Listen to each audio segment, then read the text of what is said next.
El año 61 firmamos una alianza con Estados Unidos y a partir del año 63 empiezan a volver los fondos de inversión que se mantienen relativamente estables, fíjense, hasta el año 66, una ligera caída y bueno, luego sigue con la tendencia ascendente. Luego, en 68 y 69 hay una serie de inestabilidad política especial que otra vez se siente la inversión y de ahí tiene una tendencia creciente en toda la década de los 70 hasta el año 78 en que empieza otra la inestabilidad política y la crisis económica. Fíjense que a partir de ese año la inversión cae abruptamente, cae cada año y no deja de caer hasta el año 84. Obviamente todo ese periodo coincide un periodo con la tercera hiperinflación que tuvo, sumada a inestabilidad política, huelgas, etcétera, etcétera. Fíjense que después inicia una tendencia ascendente que encuentra su pico más o menos en el año 97, en plena capitalización, es decir, la capitalización trajo muy fuerte inversión, no se puede sostener ese ritmo de inversión y vuelve a caer. En el año 2000, que estamos aquí, fuerte caída de la inversión, se produce la última crisis macroeconómica antes de la actual, ¿no? Y fíjense que de ahí, acompañando la avanza de los precios internacionales, la inversión fue a una tasa, a un ritmo positivo muy acelerado. Que la variable, estamos viendo aquí la serie, claramente presenta tendencia. Sabemos si la tendencia es estocástica o determinística, aunque ya sabemos el pico gráfico de la estocástica, que es una línea recta que con ciertas oscilaciones, este no es el caso. Entonces, podríamos decir incluso tendencia estocástica. Sin embargo, los test de raíz unitaria nos van a decir eso. Luego, fíjense acá.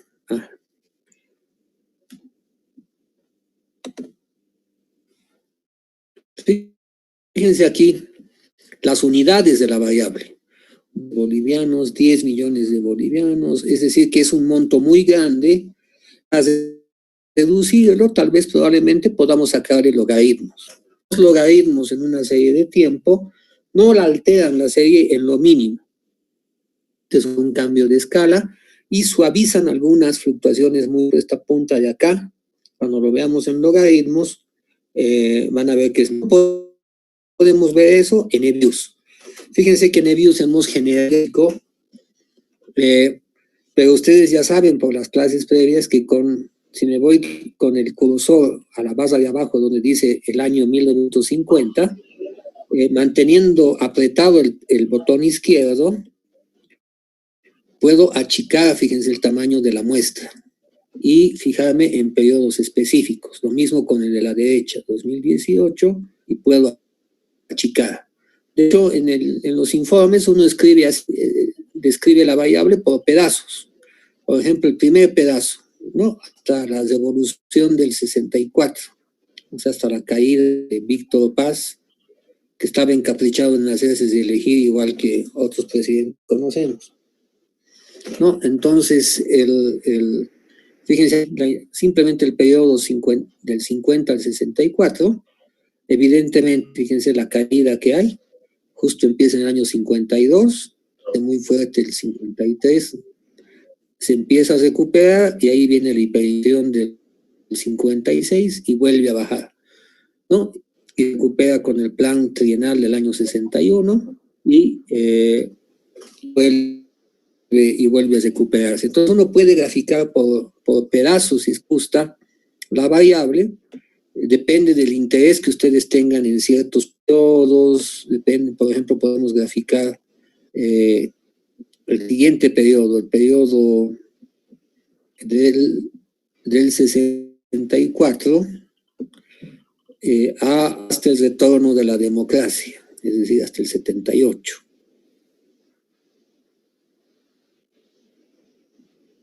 ¿No?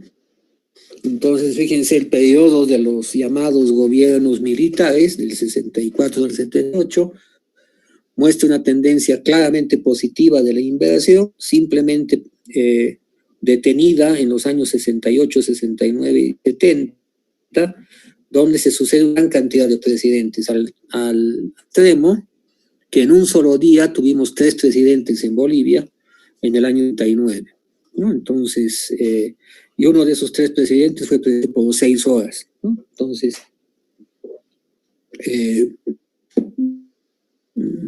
así que se pueden dar cuenta que el efecto sobre inversión es casi inmediato. Y finalmente, el periodo de derrumbe del 79, ¿no?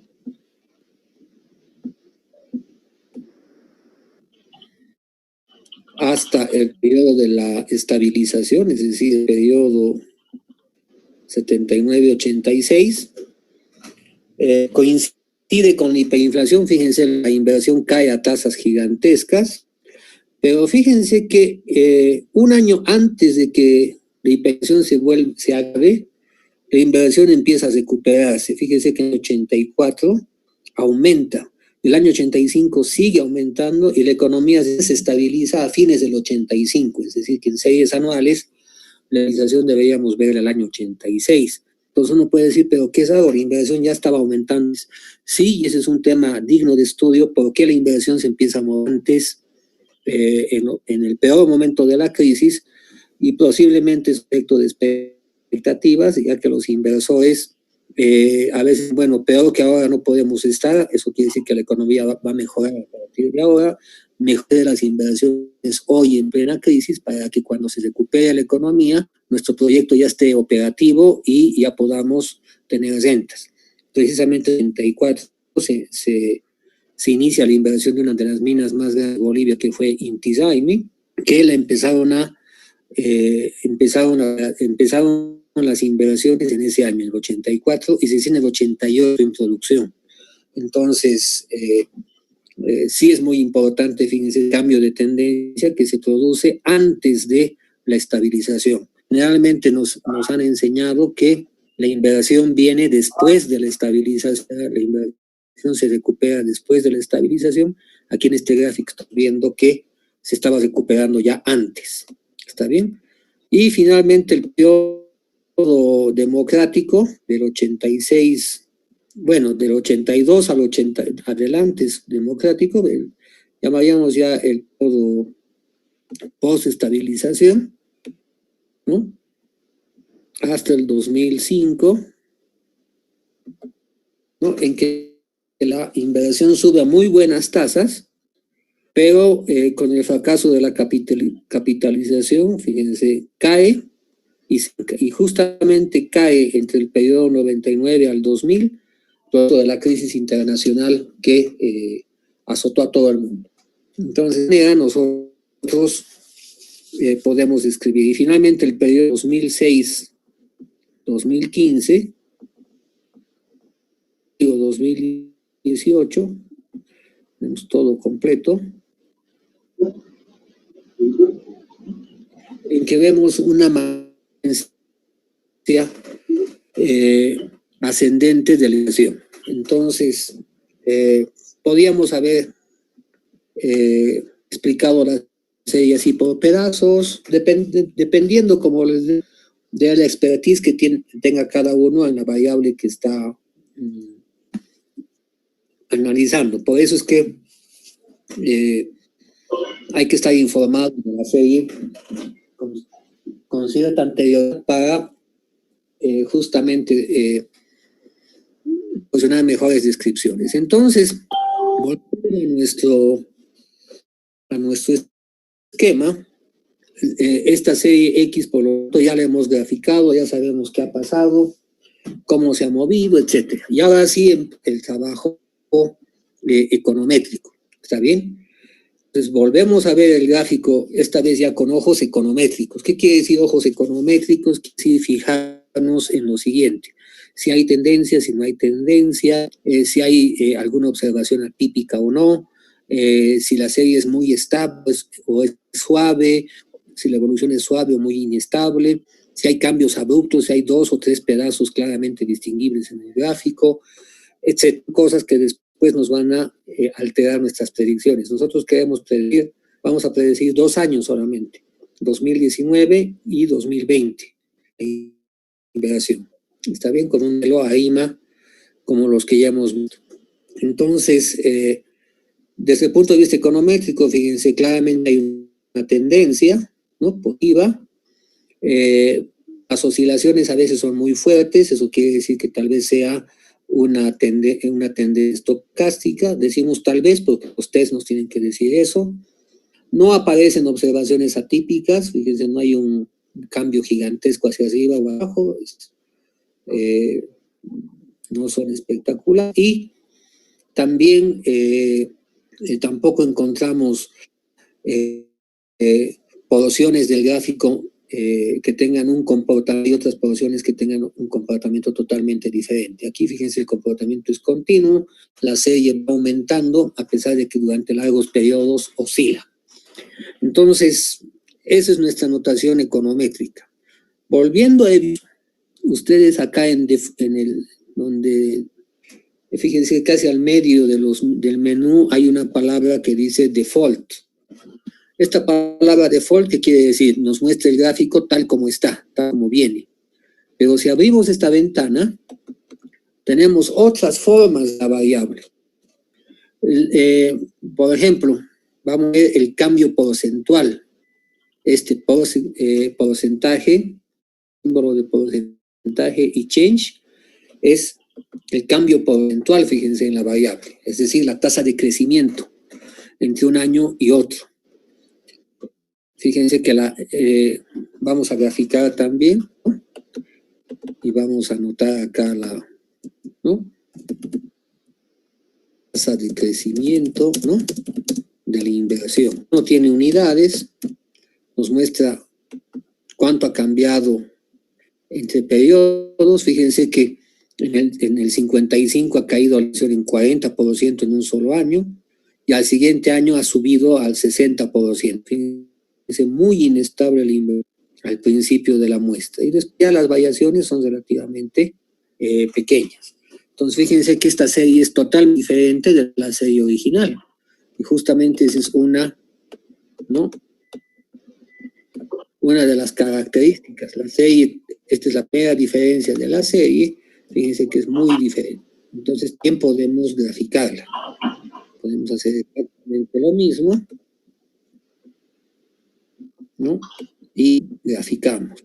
Fíjense que el teclado ha sido símbolo de porcentaje y change, que es el cambio porcentual en la variable.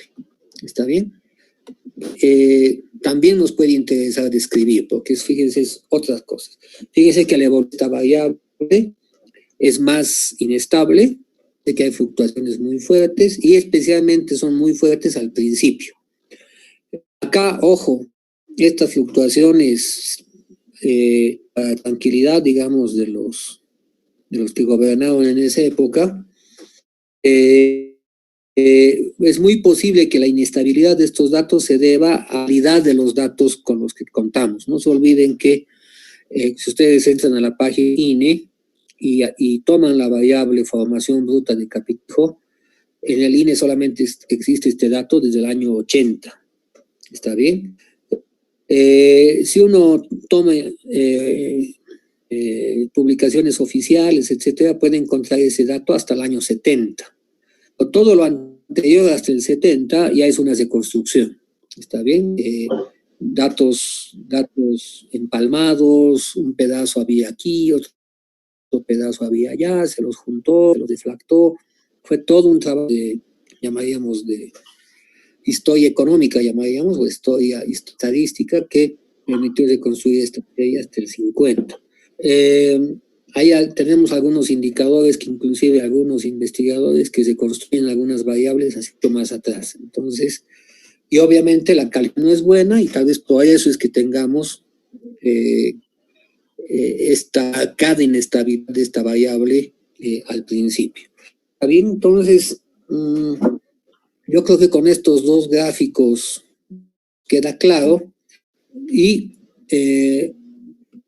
Voy a volver a views, otra vez voy a quedarme con default.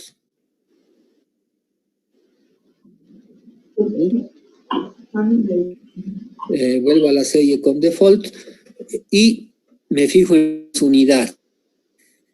Demasiado grandes. Imagínense cuando saquemos varianza de esta variable. La varianza de una variable es la variable al cuadrado, ¿no es verdad? Tiene que ver con la variable al cuadrado. ¿Qué va a pasar con el número 12 millones cuando lo multipliquemos por 12 millones? Se va a volver un número gigantesco. Entonces, a veces conviene trabajar en logaritmos.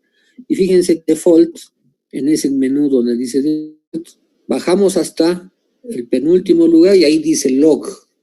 Y ahí se puede, graficamos el logaritmo de la variable. Fíjense que tiene el mismo comportamiento, muy en la década de los 50, ¿no? La caída abrupta con la hiperinflación, la caída post-capitalización, todo está igualito. Solo que fíjense la escala. De los 12 millones que tenemos, ahora es 16.4, el valor más grande.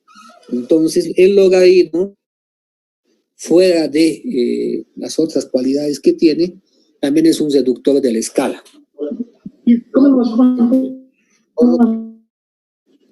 Sí, dígame. Cierren sus micrófonos, por favor, sí. Una consulta. Dígame. ¿Esta serie tuviera componentes aleatorios? La serie inherentemente es aleatoria. Justamente cuando la modelemos, ahí vamos a encontrar un residuo y ese es el componente aleatorio. Lo único que estamos haciendo, fíjense, por eso estamos haciendo con mucha calma, lo único que estamos haciendo es describir con las herramientas la serie. No estamos haciendo ningún análisis matemático ni estadístico, solamente estamos describiendo, estamos empapándonos en el tema. Después vamos a ir entrando en los aspectos técnicos, de tal manera de que podamos ir con la suficiente lentitud para que el concepto no pierda. ¿Está bien? Por el momento simplemente vean. Bien, entonces vuelvo de nuevo a default. Ya tenemos todas estas gráficas, ¿no? Y ahora nuestra misión, ¿no? Va a ser ya el trabajo econométrico. Entonces, ¿qué nos decía nuestro algoritmo? Fíjense, nuestro algoritmo nos decía, tienes que hacer un test de raíz unitaria para saber si la C es estacionaria o no estacionaria. Fíjense que gráficamente ya sabemos que es no estacionaria, pero lo demostraremos, empezaremos a con test. Entonces, ahora sí nos vamos a views de nuevo. Tenemos la formación bruta de capital aquí graficada y en view la playa para escoger aquí unit.test, que se conoce con el nombre de test de raíz unitaria.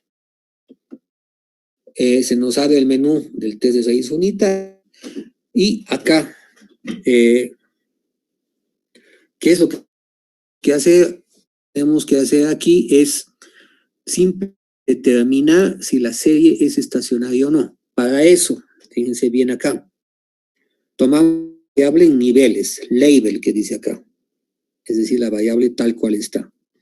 Tomamos entre estas tres opciones donde dice intercepto, trend, intercept y non, tomamos intercepto, es decir, que tenga constante. Luego, en cómo determinar los rezagos, vamos a decir selección automática de rezagos. ¿Qué criterio vamos a usar? Fíjense que hay muchos criterios que contar. Vamos a escoger el de Schwarz, el que hemos visto en los ejemplos previos de que funcionaba mejor. Y nada más. Una consultita. Sí. ¿Podría aclarar rápidamente a qué se refiere con los rezagos, por favor? No me queda. ¿Cómo no? La ecuación el test de Dickey-Fuller consiste en una regresión especial, una regresión auxiliar, que regresiona el elemento de la variable versus la variable del anterior todo, y añadiendo los rezagos justamente de esa variable, ese incremento de esa variable, tantos desagos sean necesarios, que el residuo sea esférico. ¿Se acuerdan que ayer hacíamos varias cosas para encontrar residuos? Lo mismo acá. Aquí se genera una ecuación auxiliar que ahora la vamos a ver, y la máquina necesita saber con cuántos desagos va a ser esa ecuación. Entonces, acá este componente automático detecta automáticamente el número de desagos. Fíjense, aquí dice máximo número de desagos, 10. Ustedes pueden poner el que quieran, pueden ponerle 20 si quieren, ¿no? Y la máquina con 0 desagos, con 1 desago, con 2 desagos, con 3 desagos, y de los 20 modelos, ves que el que tenga el criterio de Schwarz más chico. Y se va a quedar ese modelo, y con ese modelo va a ser el test. Fíjense que es un conjunto grande de que se hace con estas opciones, por eso es que no tenemos que alegremente ensayar todas las casillas. Acá, fíjense, he visto tesis en que el alumno ha hecho todos los tests de raíz unitaria de todo el menú.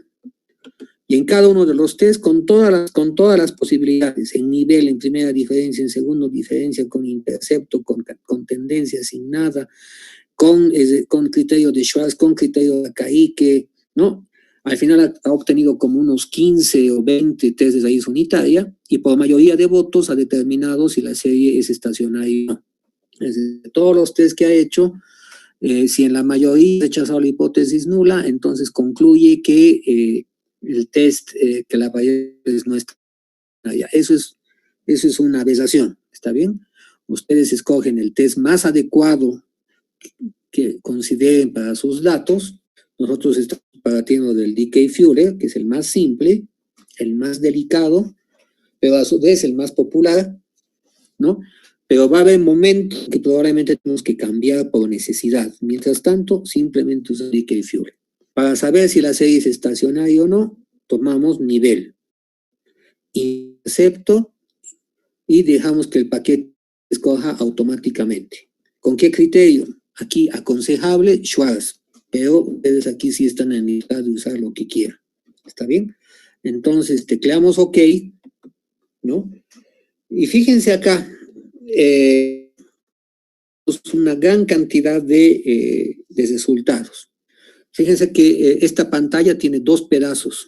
El pedazo de arriba es la interpretación rápida del test, es decir, ver el valor de probabilidad y determinar si rechazo o no rechazo la hipótesis nula. Entonces la parte fácil está arriba. Pero abajo, fíjense, está la regresión auxiliar de las que te estaba hablando. Es decir, en realidad el paquete ha hecho una regresión auxiliar, y de esa regresión auxiliar, fíjense, este numerito que dice 3.248488, ese numerito lo ha copiado aquí al test. Entonces, ¿cómo ha hecho esta regresión? En base a los datos que le hemos dicho. Escoger en el modelo máximo de desagos, ha escogido el modelo que tenía 0 desagos, fíjense, lag length, 0, que ha escogido el mejor modelo del con 0 desagos, y con eso ha obtenido esto. ¿Está bien? Entonces, la regresión auxiliar no nos sirve en este momento, pero cuando se hace un trabajo profesional de una serie de tiempo, esta regresión auxiliar ya da alguna información adicional sobre la variable fuera de saber si es estacionaria o no estacionaria. Entonces, nosotros nos fijaremos en esta parte del test, ¿no? Y la llevaremos a nuestra presentación. Sí. 20 puesto o jugar. Ustedes pueden dejar el número que aconseje el paquete, 10, ¿no? O de acuerdo a sus necesidades, cambiar. Fíjense que es una ventana que se puede editar. Entonces, ustedes pueden... aquí está. Esto lo voy a achicar. No vale la pena. Doctor, disculpe. Sí. Me salieron otros datos, no he elegido mal. A ver, ¿qué le ha salido? Me salió en T-Statistics 3.33, 3, no sé si tal vez he elegido mal. Sí. Por favor, Váyase a View, ya. váyase a Unit Root Test.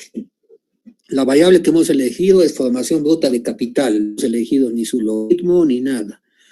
Hemos elegido el tamaño de la muestra completo, 1950 a 2018. Fíjense, hemos escogido en nivel con intercepto. Y aquí en test type tiene que decir aumented decay Fuller aumentado. En lag length decimos automático, lo que la máquina quiera, o ustedes si quieren 20, eso no va a cambiar el resultado. ¿Está bien? Y fíjense, sale exactamente la misma cifra. Sí, no sé por qué algo tal vez mal me sale mismo 3.33. No, revisen. Revisen. No, a ver, dicen desde el principio, sample, el tamaño de la muestra, pongan @all, que quiere decir todos. All, todos. Luego la variable, les he pasado la misma base de datos, o sea, obviamente no vamos a cambiar el dato, ¿no?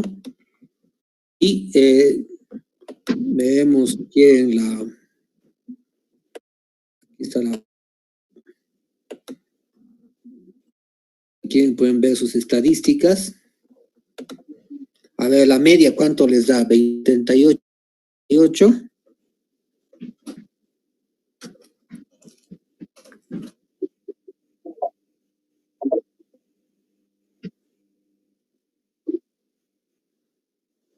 Entonces ahora ya tenemos que sacar el mismo resultado.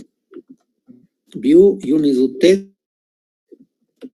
Doctor, disculpe, ¿por dónde entra sample? Perdón. Acá en el menú de arriba, siempre tienen que fijarse el menú de arriba. Fíjense que dice sample, generar es para la forma, para generar variables, ¿no es verdad? Y sample aquí arriba. Ya.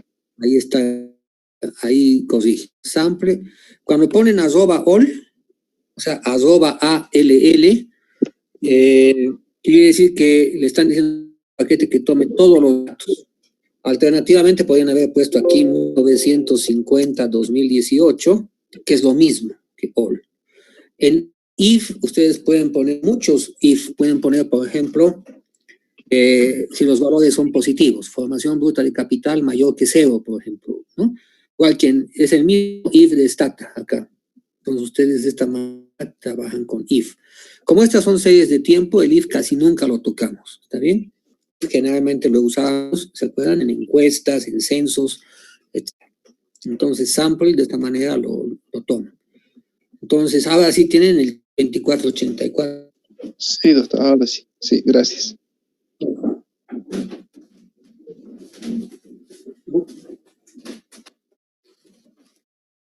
Bien, entonces ahora que todos tenemos el mismo dato, ¿no?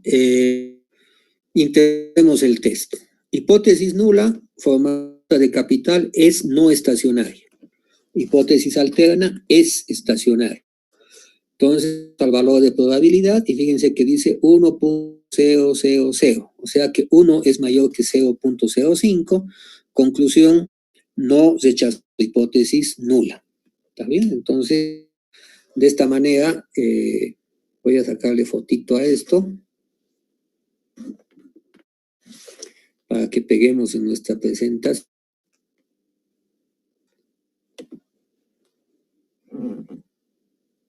¿No?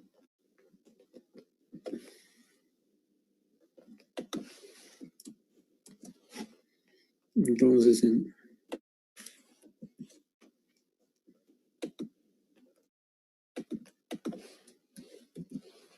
aquí está nuestro resultado. Entonces ahí vimos como prob es mayor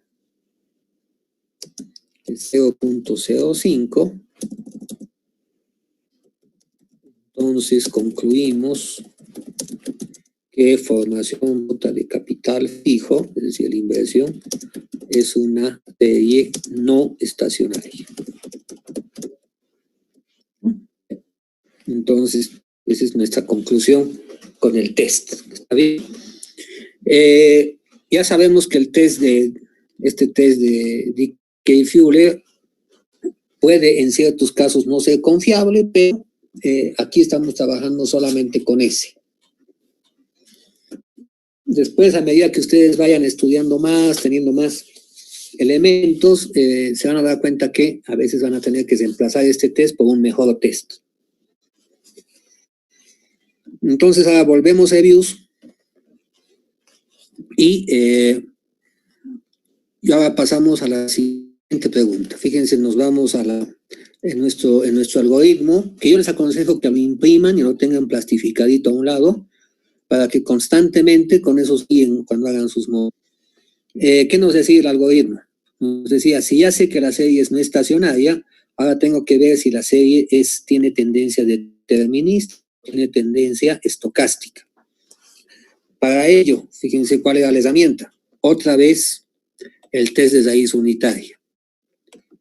¿Saben cómo era nuestro algoritmo? Era fíjense, hemos ido X, el test de raíz unitaria, ¿dónde nos ha llevado? Nos ha llevado hacia abajo, no estacionaria. Ahora estamos acá. No estacionaria, ¿qué tenemos que determinar? Si hay de tendencia determinística o tendencia cástica. ¿Con qué lo vamos a hacer? Fíjense, test de raíz unitaria con tendencia. La herramienta está muy clara. Entonces, vámonos a views. Ya vemos ahora el mismo test, view, unit root test otra vez, nivel otra vez, y ahora intercepto, escogemos trends, que es tendencia e intercepto. Es la única variación que hacemos acá, y se produce el test. ¿Cuál es la interpretación del test? Ahora cambió radicalmente. Ahora la hipótesis nula ahora es que la serie tiene tendencia estocástica, y la hipótesis buena que la serie es determinística. Entonces ahora veremos. Fíjense, aquí está igual, en la parte de arriba está el resultado del test y en la parte de abajo está la ecuación auxiliar. Fíjense que en la ecuación auxiliar aparece arroba trends y el valor del primer año, en este caso 1950, a partir del cual calcula la tendencia. Entonces fíjense que introduce la tendencia ahí. Bueno, veremos cuál es el resultado de nuestro test. Fíjense, el valor de probabilidad 0,99999, es decir, que 0.05, conclusión, no rechazo la hipótesis nula, por lo tanto, esta serie, formación bruta de capital fijo, tiene tendencia estocástica. Entonces anotaremos idéntico todo esto, ¿no? Saca una fotito al resultado.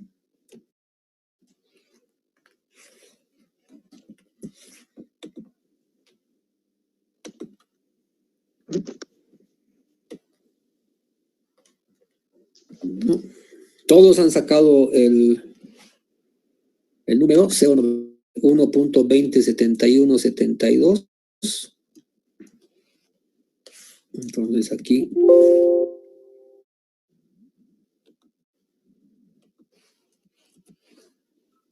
listo, aquí está nuestro resultado. Entonces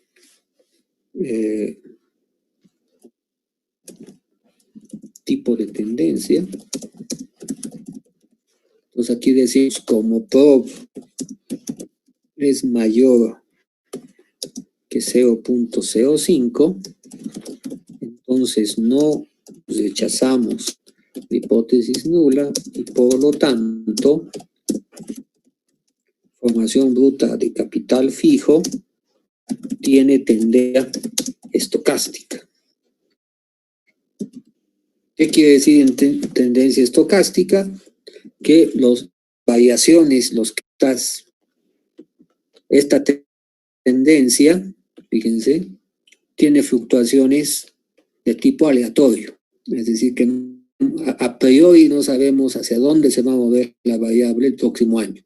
Se puede mover mucho más arriba, se puede estancar, puede caer, no tenemos la menor idea. Esa es una propiedad de las, por eso se llama estocástica, tendencia estocástica. No sabemos hacia dónde va el siguiente año. Con tendencia en cambio, tenemos casi una exacta idea hacia dónde va a ir el próximo año. Por ejemplo, en sus sueldos, en sus papeletas de sueldos, la edad laboral, ¿no? El bono de antigüedad, uno ya lo puede medir desde un año antes, bajo el supuesto de que no va a cambiar su sueldo. Si por alguna cambia, etcétera, ya, pero por lo general uno ya puede calcular inmediatamente. Lo mismo quien tiene sus rentas de jubilación, es decir, va ahorrando cada vez en la AFP, sabiendo que a la AFP prácticamente no rinde nada, o sea, no rinde mucho, y obviamente con un ingreso de 20.000 uno se puede jubilar con 4.000, ¿no? Al paso que estamos viendo. Entonces, eso es determinístico, eso no va a cambiar de un día para el otro, por lo tanto, así nomás son las cosas. Entonces, esas son tendencias determinísticas. Las demás no sabemos, ¿está bien? Y si no sabemos, le llamamos tendencia estocástica. Entonces, de esta manera, ya tenemos una cabal idea de la serie que está. Fíjense que en la redacción del texto, de un informe de texto, uno haría el gráfico, describe el gráfico. Fíjense que en un párrafo ya habríamos dicho lo más importante. Fíjense, mediante test de raíz unitaria se determinó que la serie formación bruta es una estacionaria. A su vez, esta serie tiene tendencia estocástica. Listo. Pie de página, ver el anexo 1, cuadro 1, ver el anexo cuadro 2. Y ya está. Fíjense que es de esa manera ustedes pueden ir escribiendo el informe. Escribir 2 líneas de grafo, hemos tenido que hacer estos test de hipótesis. ¿Qué más nos dice nuestro algoritmo? Fíjense, ya estamos aquí. Ahora ha llegado el momento de modelar la serie. ¿Está bien?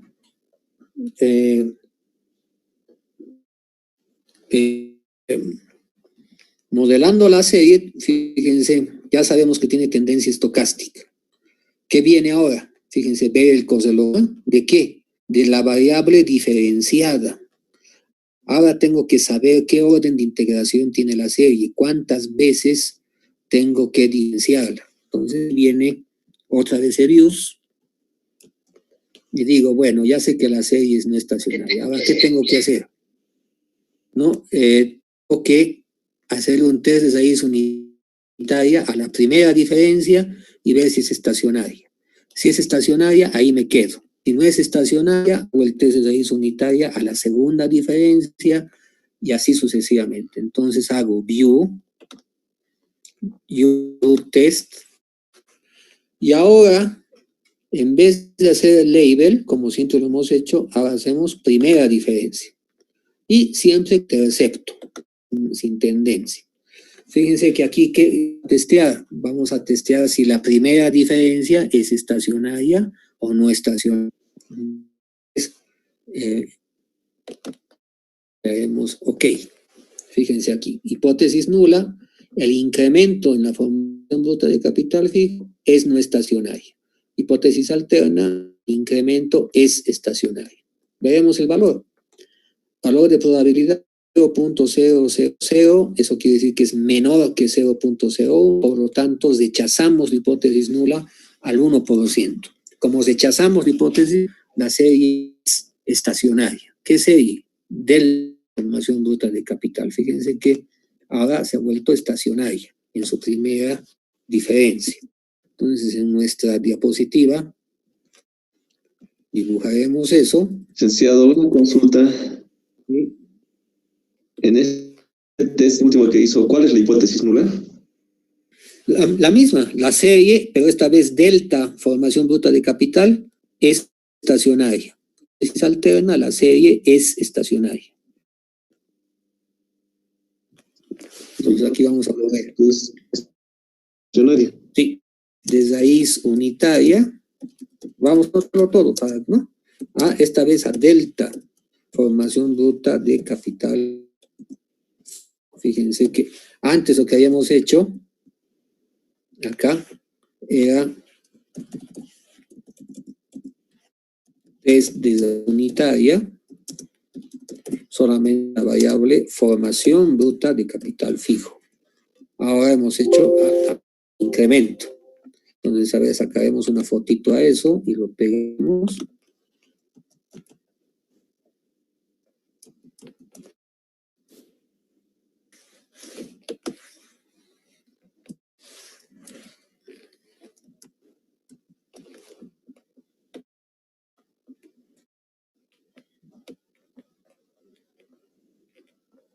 Aquí está.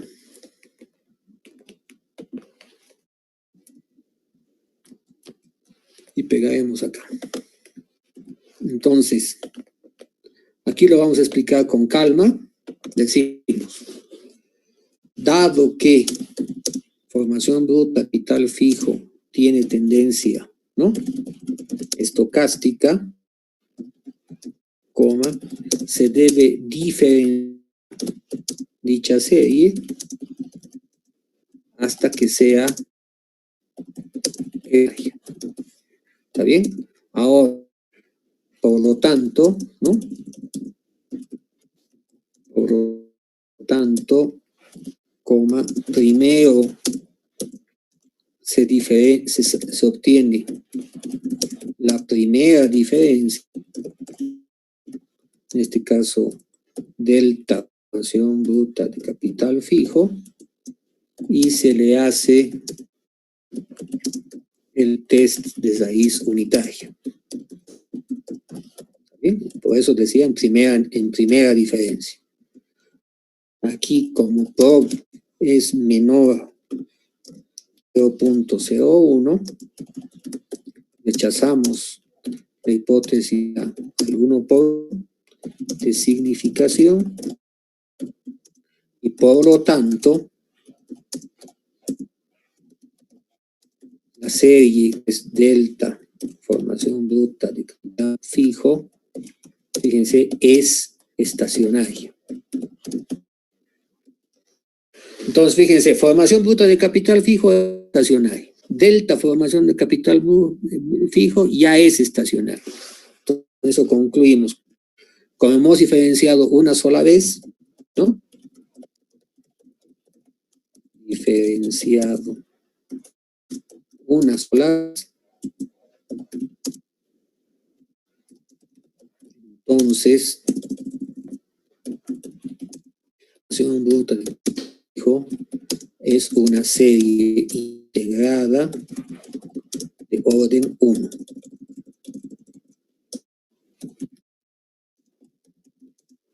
Así vamos a hallar nuestras series. Si lo hemos diferenciado una vez solamente, integrada de orden 1. Si ha habido necesidad de integrar dos veces, integrada de orden 2 y así sucesivamente. Una consultita, Ernesto. Sí, ¿cómo no? Si esta probabilidad hubiese sido mayor a 0.05, hubiésemos tenido que hacer un test con una segunda diferenciada. Sí, correcto. Si digamos hubiera salido acá, sí, esto mayor que 0.10, un número grande, ya. hacíamos unit do test y fíjense abajo, segunda. Perfecto. Y en la segunda sigue saliendo. Con la fórmula general creábamos tercera diferencia. Y hacíamos el test de la tercera diferencia, y a la cuarta, y a la quinta, y así. Para tranquilizarlos, 80% de las series económicas son integradas de orden 1. Es decir, que con la primera diferencia ya se vuelven estacionarias. Perfecto. En cambio, una variable integrada de orden, imagino que debe ser el IPC de Venezuela, que está explosivo. Entonces, diferencian una vez, sigue teniendo tendencia. Diferencian una vez más, sigue teniendo tendencia. Sacan la tercera diferencia, por ahí recién se va a hacer estacionario. Es algo con nuestro IPC en el periodo de hiperinflación, que es I2, ¿no? Pero es un corto periodo. En los demás periodos siempre ha sido I1, la inflación. Muchas gracias. Bien, entonces, y fíjense cómo es el lenguaje técnico. Decimos tendencia estocástica, ¿no? En la primera diferencia decimos 1. ¿Qué quiere decir que la serie tiene que ser diferenciada una vez para volverse estacionaria. ¿Cómo llamaríamos una serie directamente estacionaria? I0. ¿No? Entonces ahora nuestro lenguaje va a ser este es I1, este es I2, este es I0. Fíjense que es bien facilito. ¿No? Entonces vamos, es I0. Este es nuestro lenguaje. Entonces, ¿cómo diríamos en este texto? Para determinar el orden de integración de la serie, se sacó el test de raíz unitaria al incremento, a del formación bruta de capital fijo, es decir, a la primera diferencia, y se observó que la serie ya es estacionaria. Por lo tanto, la formación bruta de capital 1 del fijo es una serie integrada de orden 1. Y pie de página, ve este cuadro en el anexo 1. ¿Cómo se va a llamar el anexo 1? Detalle, todos los que estamos haciendo. ¿Está bien? Entonces, por lo tanto, ¿con qué serie vamos a tratar a partir de ahora? Con la serie es delta formación bruta de capital fijo. A partir de ahora. Tal como nos dice nuestro algoritmo, la tablita que... Perdón, Ernesto, I0 significa de orden 1. No, I0 significa de orden 0, es decir, que no hay necesidad de diferenciar nunca la variable. Pero en este caso, en su PowerPoint colocó... Perdón, es I1. Ah, ya, eso me confundió. Integrada de orden 1. Ok, gracias. ¿No? Integrada de orden 1 es aquella que necesita diferenciada una vez para que sea estacionaria. Integrada de orden 0, I0 es aquella que no necesita ser diferenciada una vez para ser estacionaria. La mayor parte de las series es I1. ¿Está bien? Yo me confundí ahí, ¿no? Tendría que haber sido I1. Bien, entonces, ¿qué nos decía nuestro algoritmo? Fíjense, nuestro algoritmo nos decía, bueno, ya aquí está delta, ya sabemos que es delta X. ¿Qué tenemos ahora con delta X? Ver su coselograma. ¿Está bien? Y del coselograma, ¿cuántos MA ponemos? Entonces, fíjense que ya estamos concluyendo nuestro primer ejemplo. Vámonos a View. Tomamos coselograma, fíjense. Y estamos trabajando con la variable en primera diferencia. Entonces, desde label tomamos primera diferencia. Y aquí está el coselograma. ¿Está bien? Ya no es un coselograma facilito y bonito como los que teníamos en los artificiales. Justamente los artificiales los hacíamos así para que el coselograma cuando acabe el trabajo se vea bonito. En cambio acá, fíjense, es un verdadero coselograma. Fíjense, muchos de los valores son menores que 0.05, eso quiere decir que hay información aquí adentro. Sé que aquí esta correlación cae, la de la izquierda cae, pero se vuelve a levantar y muchos años después se vuelve a levantar, aunque todas son pequeñas, ¿no? No son tan significativas, entonces no son o no son importantes. En el lado parcial tenemos una muy significativa y el resto con oscilaciones que no se notan. ¿Qué les he dicho cuando vean, qué tienen que hacer cuando vean un coselograma donde no queda claro qué es? ¿Cuál usamos? ¿Un A1, un MA1 o ARMA 1.1? ¿Con cuál de los tres empezamos? Arma. Justo. Entonces, cuando un coselograma difícil de interpretar, empiecen con el ARMA 1.1, o sea, con A1, MA1. ¿Está bien? Entonces, vamos a salvar este coselograma.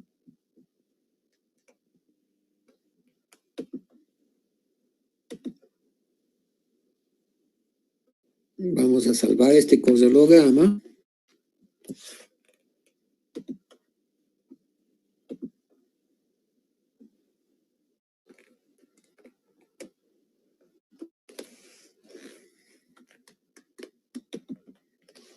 ¿No? Lo llevamos a nuestro PowerPoint. Entonces ahora vamos a escribir análisis, ¿no? coselograma de qué? Delta, formación bruta de capital 1. Delta, formación de capital fijo. Entonces aquí colamos ese coselograma.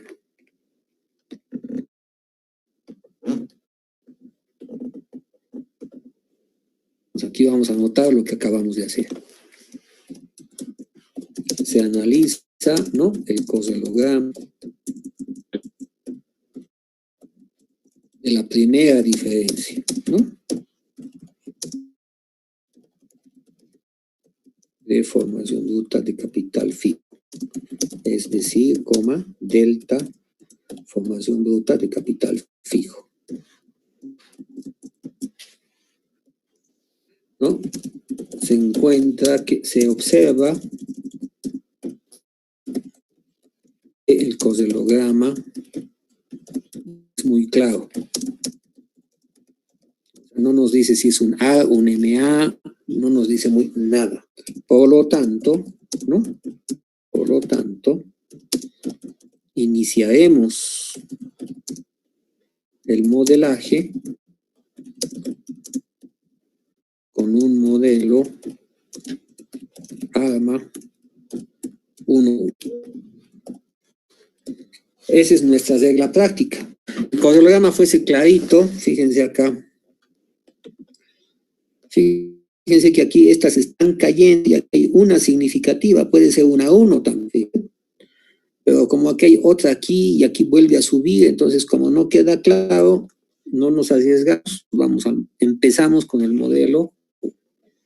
A partir de este momento, nosotros empezamos a competir con automático, o sea, con el componente automático, ¿está bien? Vamos a partir del modelo ARMA 1.1, si algo está bien o está bien, nos quedamos con ese modelo, si algo está mal, empezamos a añadir más términos A o más términos MA, con prueba y error, a tener un modelo satisfactorio. El modelo satisfactorio, nos quedamos con ese modelo. ¿Está bien? Entonces, nos vamos, aquí está ya el coselograma que nos aconsejaba que empecemos con una 1.1 y con Quick, que es muy rápido. Fíjense, en Quick también hay sample, también hay generar series, en Quick también hay graficar, todo lo que uno generalmente, que uno hace. Y abajo, tienen Estimate, que es nuestra principal ventana para estimar una ecuación. Esta ventana, ¿cuál es nuestra variable dependiente? Delta, formación bruta de capital fijo. Fíjense, es el delta. Y nunca más vamos a trabajar en este ejemplo con la forma de capital fijo, sino con su incremento. Siempre ponemos la letra C, la constante, aunque no sepamos que hay constante. Y ahora sí, lo que nos dice el coselograma. El coselograma nos ha dicho, como es muy confuso, empezar con un A1, MA1. Y escribimos A1, MA1. Con ese modelo empezamos. Siempre trabajaremos con el método L de mínimos cuadrados, pero si ustedes hacen clic aquí se van a asustar. Fíjense el enorme menú de métodos de estimación que tiene BIOS. Tiene una gran cantidad de métodos. Estamos usando el más sencillo, que de todas maneras es el más recomendable para este tipo de ecuaciones. Y tecleamos aceptar. Fíjense la muestra, 1950-2018, completa. Entonces hacemos aceptar. ¿Está bien? Entonces aquí está nuestra salida de regresión. La vamos a salvar porque obviamente es el primer modelo que no sabemos si está bien, si está mal, ¿no? El primer modelo que estamos ensayando simplemente. Entonces, vamos a este modelo.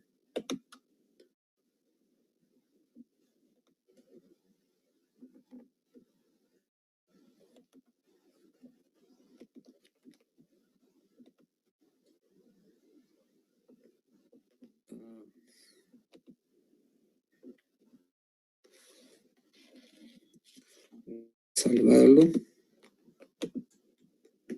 Aquí está.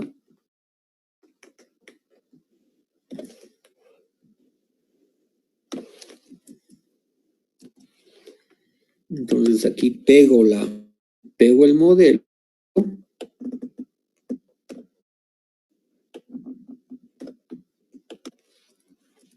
Modelo 1, regresión número, o primera regresión, simplemente, ¿no? ¿Por qué se tarda un día, por ejemplo, en hacer uno de estos modelos? Porque a veces pueden hacer 50 modelos. Empezar con este y que no sirva, con otro, y tratar con otro, etcétera, etcétera. Pero cuando hagan una regresión y no sepan todavía si es la principal, lo que se aconseja es interpretar los resultados aún. Imagínense si vamos a hacer 50 modelos, no conviene nada de cuáles son significativas, dónde se rechazo la hipótesis nula, dónde no, nada. Directamente es pasar a los tests. Directamente pasar a los tests. Esfericidad, que es ruido blanco, varianza constante y residuos normales. En ese orden. Y si todo está bien, análisis dinámico. ¿Qué es el análisis dinámico? Raíces unitarias y gráficos de respuesta. Entonces, en cada modelo lo que vamos a hacer es, no nos fijamos si el modelo tiene buen R cuadrado, no nos fijamos nada, directamente pasamos, fíjense, directamente pasamos a los tests. ¿Qué tests? El grupo de los residuos esféricos y el análisis dinámico. Residuos esféricos, ¿con qué hacíamos? Con Residual Diagnostics, y ahí aparecía todo el menú, ¿se acuerdan? Y análisis hacíamos con ARMA Structure. Si quieren activo, esfericidad, ¿no?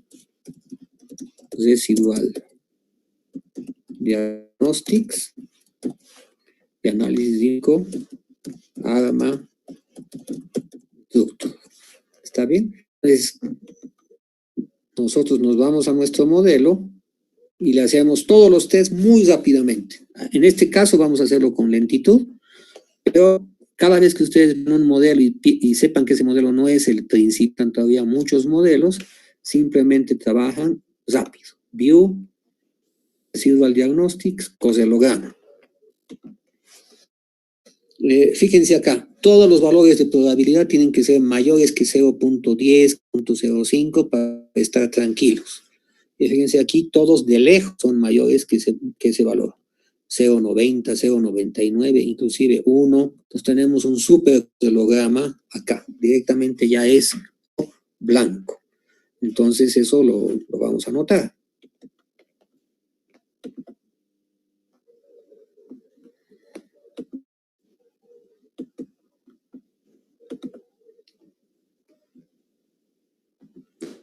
¿No? Entonces salvamos. Le sacamos fotito.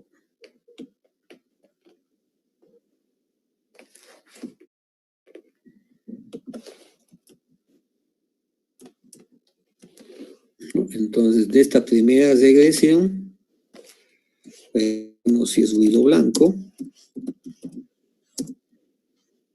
con el coselograma, residuos, aquí está el coselograma.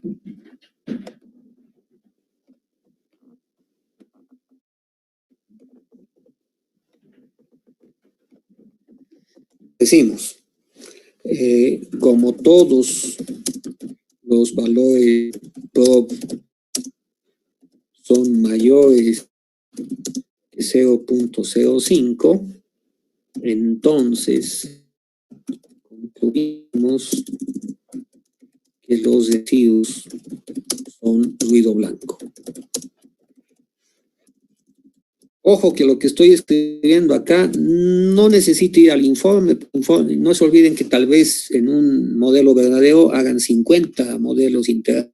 Entonces tienen que hacer esto muy rápido. cosen la regresión del holograma, cosen la regresión, rapidito, test de ruido blanco, test de heterocedasticidad, test de normalidad. Si los 3 tests aprueban, pasan a los otros tests de arma estructura. Si alguno de los tests falla, abogan y ensayan otro y así sucesivamente. ¿Está bien? Entonces, no hay que analizar ni escribir cada salida. Simplemente lo hacen muy rápido. ¿Está bien? Entonces, esto lo mantenemos así. Es ruido blanco. Ahora veremos. Para no perder el hilo, les sugiero minar este ejemplo, es decir, hasta ruido blanco, y irnos al break de 100. ¿Está bien? Entonces, ahora hacemos el test de varianza constante. Es sacar el cosholograma, pero de los residuos al cuadrado.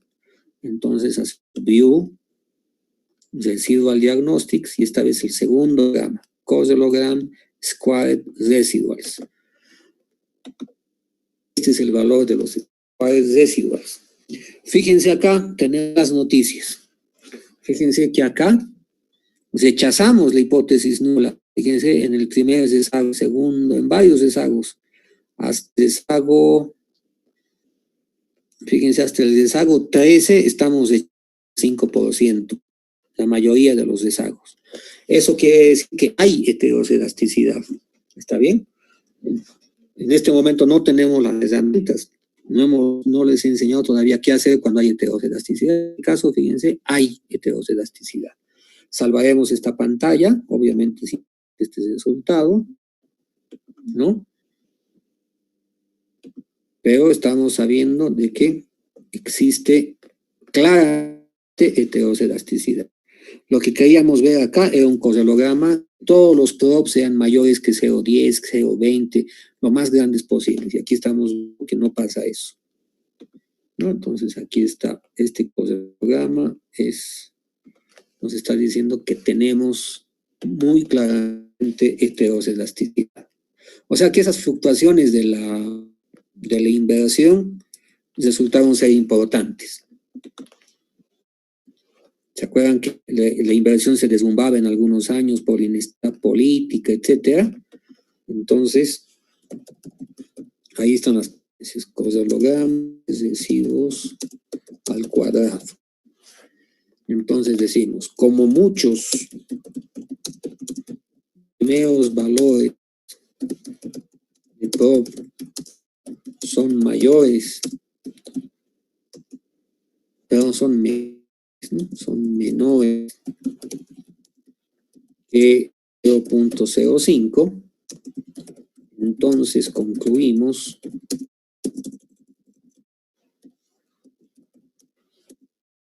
que la varianza de los residuos no es constante. Es decir, existe el término técnico heterocedasticidad. ¿Está bien?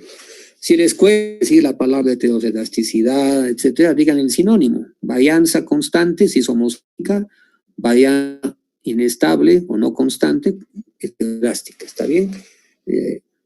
Hasta es difícil deletrear la palabra heterocedasticidad. Entonces, fíjense aquí claramente el cosmograma les dice, no necesitan test auxiliar, no necesitan nada, esto es una alevosa heterocedasticidad. ¿Está bien? Y finalmente hacemos el test de normalidad.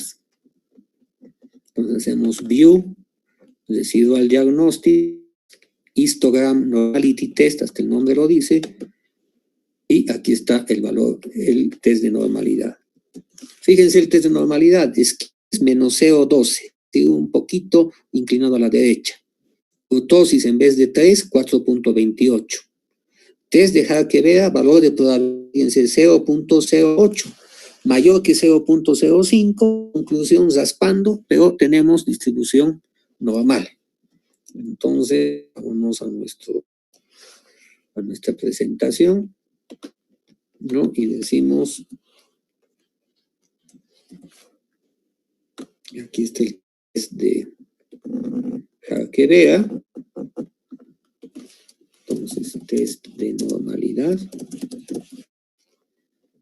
Y decimos, como Pro es mayor que 0.05, entonces no rechazamos la hipótesis nula. Por lo tanto, los residuos son normales. Aquí podemos poner una nota, ¿no? Existe alta cortosis, ¿no? Pero no llega a ser significativa, ¿no? Pero no llega a ser significativa.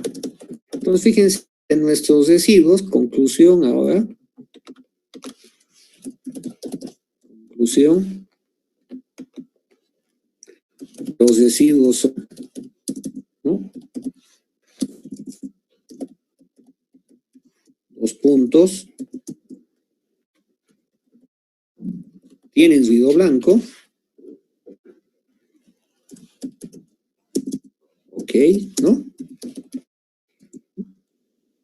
Lastimosamente tienen heterosedasticidad y tienen distribución normal.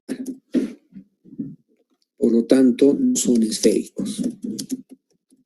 ¿Por qué no son esféricos? Lo voy a marcar con rojo.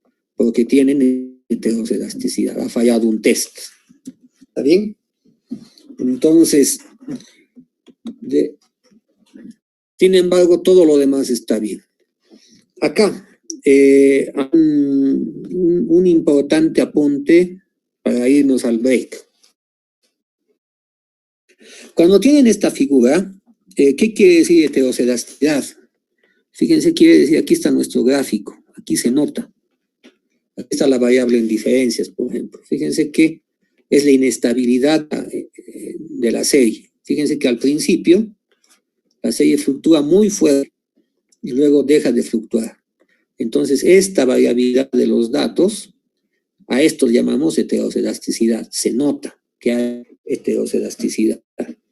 Ahora, ¿qué costos tiene la heterosedasticidad? ¿En qué va a arruinar nuestro modelo?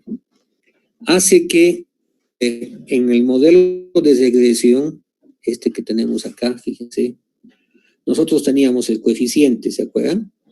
El error estándar estadístico T y el valor de probabilidad. Cuando hay heterosedasticidad, esta columna, error estándar, los números vuelven más grandes. Entonces, como el estadístico T sale de dividir el coeficiente sobre el error estándar, el estadístico T es más chico. El estadístico T se vuelve más chico, las probabilidades vuelven más grandes. Eso quiere decir que terminamos no rechazando aquellas variables que sí podrían ser significativas. Ese es el costo nada más de heterosedasticidad. No cambian estos valores del coeficiente, es decir, tenemos una muy fuerte heterosedasticidad, esto no va a cambiar. Si hacemos nada de heterosedasticidad, esto no va a cambiar. El valor del coeficiente siendo el mismo, o sea, es decir, el modelo sigue siendo el mismo. ¿Qué es lo malo del modelo? Su desviación estándar, su varianza. Se hacen muy grandes y eso perjudica los valores de probabilidad. Entonces, ese es el único costo, por decir acá, la heterosedasticidad. Sin embargo, en finanzas, cuando encuentran esto, es decir, cuando ven que existe heterosedasticidad, obviamente por un lado hay que ver cómo solucionar esto para que el modelo tenga las predicciones. Pero también aquí les estoy diciendo que ustedes pueden modelar el riesgo de la inversión. O sea que fuera de tener esta ecuación que siempre teníamos, la ecuación del incremento en inversión, podemos obtener en el futuro una ecuación del riesgo de la inversión, de la variabilidad de la inversión. Entonces, imagínense en el informe cuán importante sería eso. Diríamos, riesgo, la inversión en Bolivia está dada por esta ecuación y su variabilidad está dada por esta otra ecuación. Entonces, su riesgo. Entonces, fíjense, el riesgo de la inversión sería sensible, dado este cosmograma. Entonces, por eso es importante el estudio de la heterosedasticidad, que lo vamos a considerar, digamos, en un momento. ¿Está bien? Entonces, ¿Qué decisión tomamos con esto? Conclusión, los residuos son no esféricos. Nuestra conclusión es, dado que la heterocedasticidad no invalida el modelo, procederemos, es lo que tenemos que arreglar, ¿no? Procederemos a analizar estructura dinámica, ¿no? La estructura dinámica. O sea que nosotros es como si nos sentáramos en un comité de evaluación del modelo y digamos, estas son las notas del modelo. Tiene ruido blanco, tiene heterocedasticidad, eso cosa que está mal, y tiene un normal. Por lo tanto, no son esféricos. ¿Qué conclusión hacemos? Bueno, de los problemas que tiene, la heterocedasticidad no invalida un modelo, por lo tanto, directamente vamos a sacar sus raíces unitarias, su gráfico de impulsos de respuesta, etcétera, etcétera, y ver qué pasa. ¿Está bien? Entonces, eso ya lo hacemos al volver del break. No sé si tienen alguna pregunta.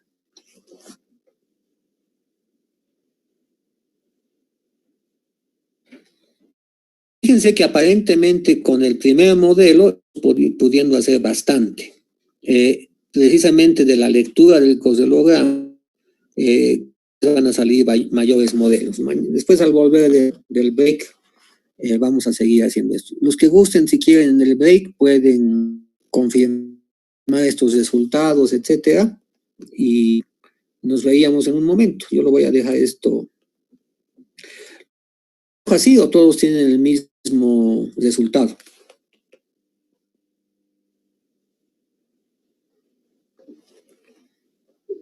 Bien, entonces nos vemos en unos 15 minutos, por favor. Está viendo.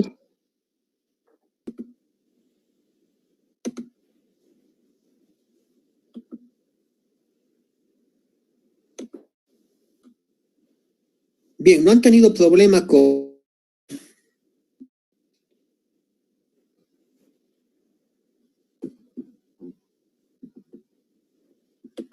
No han tenido problema con los resultados, ¿no es verdad?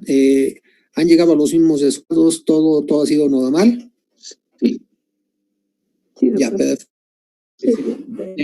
Bueno, entonces, había fallado el primer modelo y del primer modelo habíamos visto que no son esos, pero que tienen un problema